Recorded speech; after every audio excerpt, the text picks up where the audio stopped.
The round of 16 at the Club World Cup has been an exhilarating experience to watch as a neutral, and there was a lot of surprises in these matchups and also some games that were over before it started. Let me give you the rundown and let's talk about the quarterfinal matchups as well as a result of this.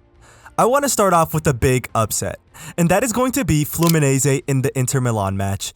This was a really tight one. I mean, although Fluminense opened the scoring early in this one, it was so back and forth, and there were times where it looked like as though Inter were going to score, but just couldn't get it done. And then that last-minute dagger to send the Champions League finalists home, and wow, what a terrible ending to the season for every Inter Milan fan. They went from almost winning the treble to going home trophyless. I mean, they had one of the most embarrassing scorelines in the Champions League, especially in a final. Then they fumble the bag with Serie A finishing second right behind Napoli, and not to mention losing 4-1 on aggregate in the semifinals of the Coppa Italia to their bitter rivals AC Milan. It's going to be looking really rough for Inter Milan this upcoming season, as not only did their coach Inzaghi leave for Al-Hilal, but they just have an aging roster in general, and now there's rumors that Hakan Çalhanoğlu is not happy with the club and will be looking to leave. And well, there goes your world-class center defensive midfielder. And the fact that they aren't linked to anybody special in the transfer market makes me think that this team is ready for a fall-off. The mentality and morale at the club right now have to be at all-time low. But on the other hand, congratulations to Fluminense and just shout out to Thiago Silva. The 40-year-old is captaining his side and is still world-class, holding clean sheets against Dortmund and now Inter Milan.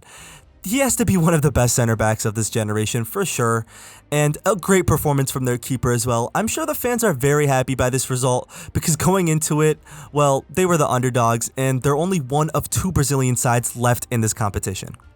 And well, now let's get to the biggest upset. Al-Hilal stunned Manchester City, and I don't even know what to start off with, so I'll just say this. Rodri's performances are getting a little worrying. I mean, he came on in the second half, but didn't have much of an impact and would be taken out of the game by Foden, who scored just a couple minutes after replacing Rodri. And for Foden, well, he's coming back and looking like his regular self. He's been on fire this tournament. I'm glad to see him back to his regular ways. He had such a big fall off last season and I was worried. Shout out to Cherokee as well. I mean, I know a lot of people glaze this guy, so I'm sure you guys are sick and tired about hearing about this guy, but he's really special and I just can't wait to see what he will cook up in the Premier League. But this is definitely a warning sign. Things are not as easy as it is for City. I mean, they only won the Community Shield this season, so I know for a fact that they were going to take this competition seriously, but the team still needs time to gel with Ait Nouri in the mix as well. And the last thing I will say about them is I'm expecting a very big jump from Doku this season.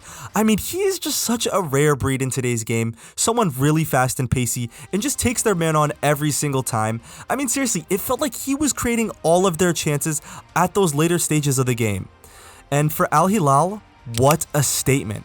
I mean, we know that they've been investing billions into their footballing project and, well, it's working without a doubt. I mean, this side held off Real Madrid to a draw and now they actually look as though they're able to compete with the world's biggest clubs. Bonu is an excellent keeper, the same guy who led Morocco to a World Cup semi-final, once again played hero here today for Al-Hilal, making some crucial saves. And João Cancelo gets revenge on Pep Guardiola as he got an assist during this win. I think the fact that they are facing Fluminense in the quarterfinals is the best possible outcome for them.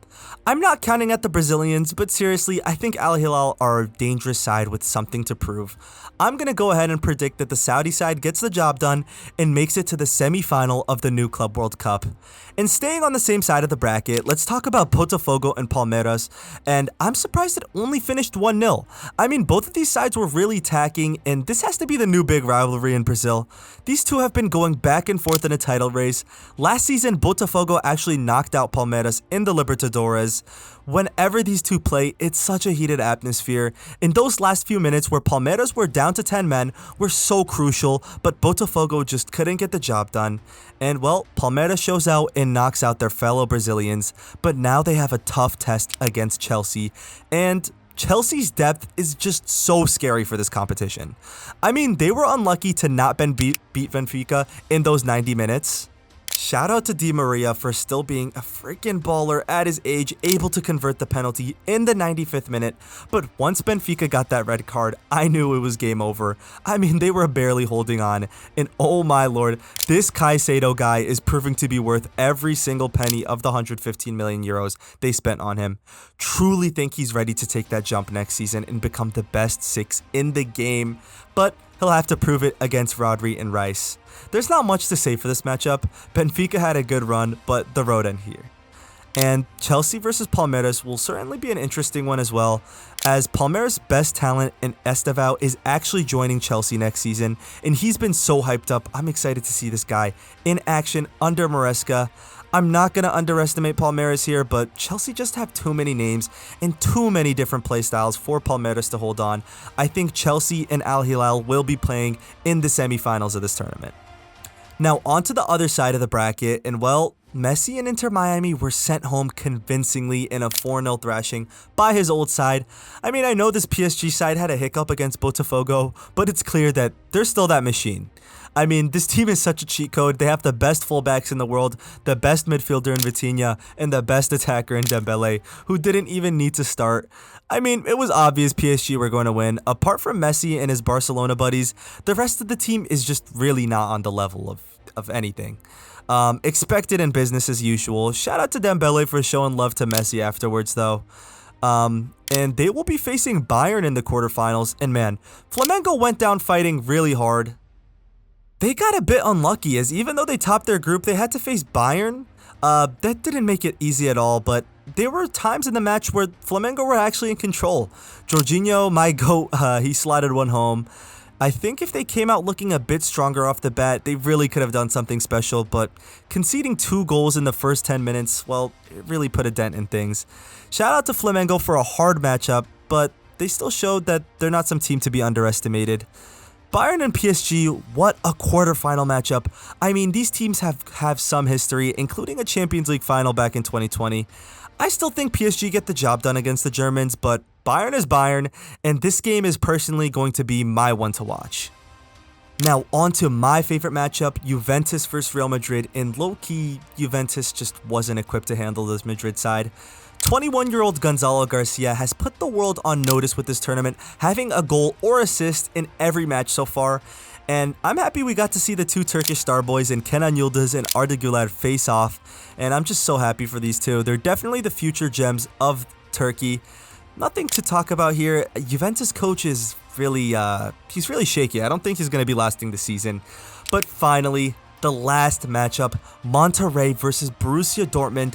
One guy is the start of the show, Guirassy. What an excellent season from him. He might actually reach the 40-goal mark this season with his first campaign in Dortmund. The 29-year-old is actually different gravy. The streets won't forget his hat trick against Barcelona in the quarterfinals of the Champions League.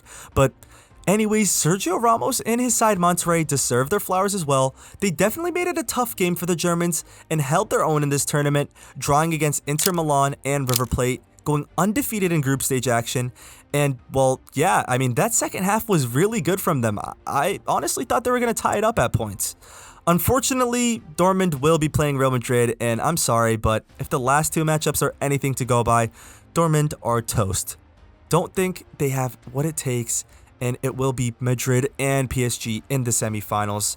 But, well, that's it. I mean, who do you guys think are going to win this competition? Let me know in the comments below, and don't forget to like and subscribe.